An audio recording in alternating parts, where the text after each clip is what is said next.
Is everybody oiled up, Diddy duped up, and ready to go? All right. Diddy. Baby, that boy is going to jail. Mark Agnew. But Mark and Comey did not disappoint. You can have. Now that I've heard both sides, I have to say I think that the prosecution did a really, really good job. They absolutely brought it home together. And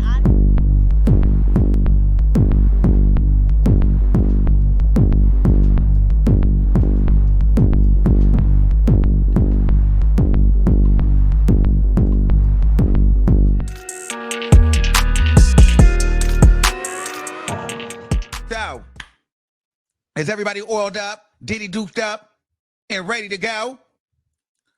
All right. So, today was the final day of arguments.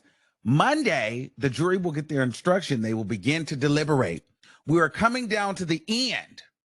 And let me tell you, it's been a lot going on. The courtroom, outside, it's a lot of looky-loos, weirdos, clout chasers, media, talent, YouTubers, everybody trying to get their last piece of the pie before it is eaten all up and divided. They've had about 3 or 4 overflow rooms open. Courtrooms are full. People, you can't even leave outside the main courtroom to go pee or scratch your ass, or you won't be allowed back in.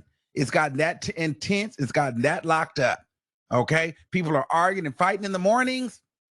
The crazies are making their way downtown, and they're yelling to get on anybody's live stream they can. Diddy's family is out. The kids are not looking like they're handling it too well. The girls are there still listening to all of the stuff, the shenanigans. It's a media frenzy. The defense took the stage, and they went into their final thoughts. Mark Agnew, the defense head attorney for Diddy, went ahead and laid out his case. He went up there and said, I'm not coming with no notes, no receipts, no nothing. You would have thought this man decided that today was going to be his first day doing a comedy show. He was busy trying to be funny, be relatable. He was calling Cassie in an underhanded way a hoe. Said she was basically standing on business. Said she was keeping it gangster. Mark Agnew was talking to the black people in the crowd today. So much so, he even went and jumped ship and pleaded and begged and told the jury not to trust the government because they are targeting Diddy. And you know, black people love that kind of language. So he know what he did today. He was talking to the black people. He race baited and emotionally baited the black jurors of it all. Because black people love to say you can't trust the feds. Don't trust the law. They always want to come for the black man. He even tried to paint Diddy as some nice, whimsical creature, a magical work environment, magical opportunities. He was a nice guy with a little drug problem. Diddy. Baby, that boy is going to jail. Mark Agnew, your whole defense was Cassie was a hoe, so she must have liked it. That's all he did. He was coming across as a hardcore sleazebag. Mark standing there. So he was doing good. He had the jury. He was telling jokes. I mean, what's this about her? He's like, what's this about a Rico? These are just people. That's a family. You want to see a Rico? This is a Rico. And he showed a picture off of Mia's Instagram that had the whole bad boy family chilling.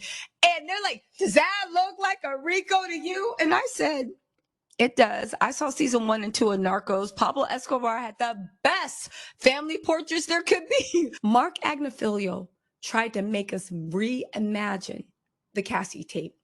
Let me take y'all to where it was, because there's a lot of bullshit they did, but let me just reimagine this. He said, let's take a look. He's showing us the video, right?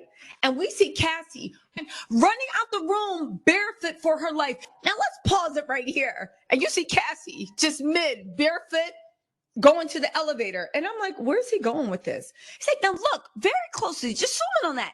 What's that? There's something in her hand. Something we can't quite see, but there's something in her hand. And I was like, right? So even me, I'm peering forward like, there's something in her hand. What?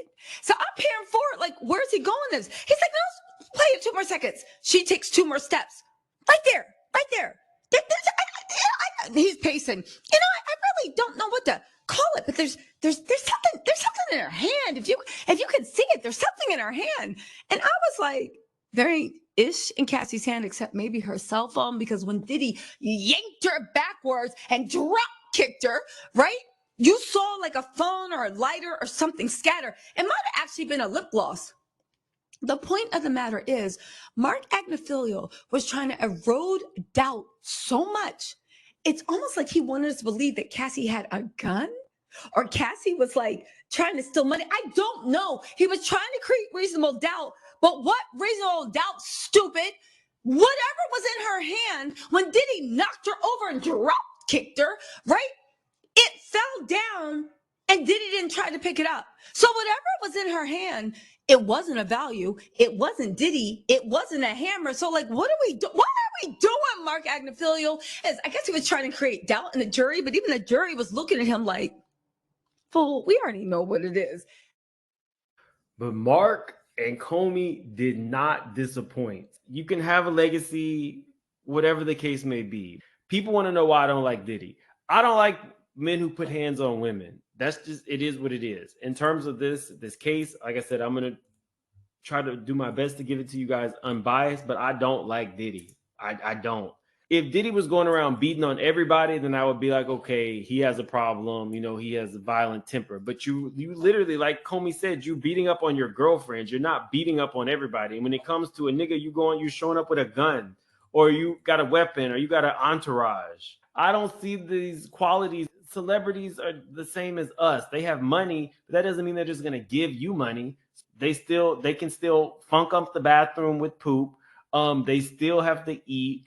They still have to, well, some of them have to work to make money, but F them. To be honest with you, I can't stand them, but I'm still going to come here and give you guys as much of an unbiased opinion as I can. A mistrial does nothing for Diddy. He'll remain in jail and they'll just do it all over again. His attorney's the only winner in that case.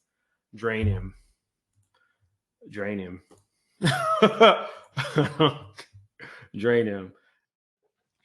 Now that I've heard both sides, I have to say, I think that the prosecution did a really, really good job. They absolutely brought it home together. And honestly, what it sounded like with the defense is the defense was just throwing everything at the wall, trying not to go to jail, including, I believe at this point, the defense's strategy is to try to find the one juror that's going to cause a mistrial, because they don't believe that the government will retry this case. And I can't say that's a bad strategy, because at this point, the facts and the way the government lined it all up, the defense is really just hoping that there's going to be a rogue juror who's just not going to follow the rules, because the rules are so clear. We call that, y'all, we call it jury nullification, which means they got the instructions, they know what it says, they know good and well the facts say X, Y, or Z, and they still refuse to find guilty.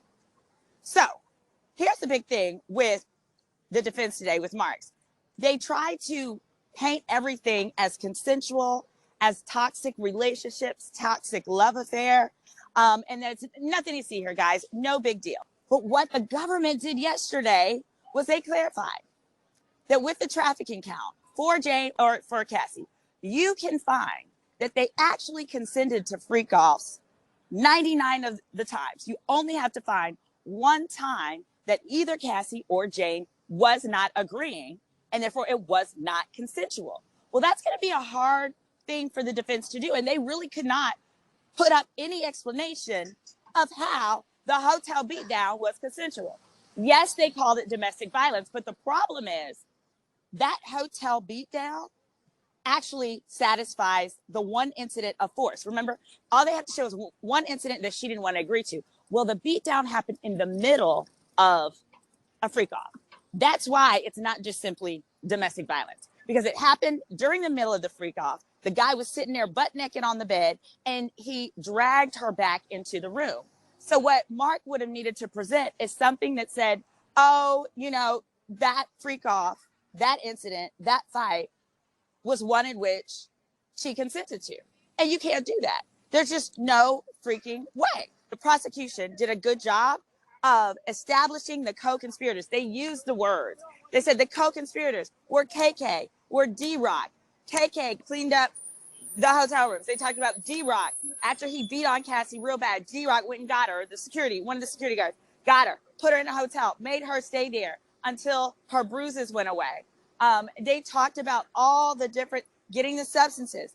Yeah, I definitely feel that if the jurors are going to follow the rules, there's going to be at least 2. It should be a guilty for Cassie as well for the trafficking, due to the fact that only needs to be 1 where she didn't want to do it, and she could have consented all the other times. Well, the other thing that's important to note is it does need to be unanimous on trafficking for each woman, but the jury does not have to unanimously agree what the incident was. They didn't agree to. They don't unanimously have to agree of whether it was coercion, force, or fraud. So, for example, with Jane, some people could believe it was coercion for him to have the issues with paying her rent. And someone else could say, no, that wasn't the coercion, but, you know, he fraudulently induced her to keep doing freak-offs by lying to her about the quality time. Or that the fight, okay, because remember the fight that I call mutual combat, they said that was force for Jane. The reason they said that, they clarified. This makes more sense. So Jane's story don't look so ridiculous anymore. With Jane, they said it wasn't just a mutual combat. It was the fact that after he made her have the freak off. So if he had not made her have the freak off after, they're claiming that it wouldn't necessarily have been trafficking, but that was an instant of trafficking as a result. Remember, if there's 2 instances of the substance distribution, RICO is done. RICO is proven. Also, there's no minimum amount for substance distribution. So how they're sitting up there talking about, oh, it's personal use. There's no such thing under the law. And substance distribution, drug distribution is just sharing it with your friends. It's literally sharing it with your friends. That's the law. I don't make the law, but that is the law. Monday, the judge is going to read the instructions to the jury. I think they're 30 or 40 pages, y'all. It's going to have the law. And it's going to have the information they need below it. And then they're going to have to apply the facts and complete that jury verdict form.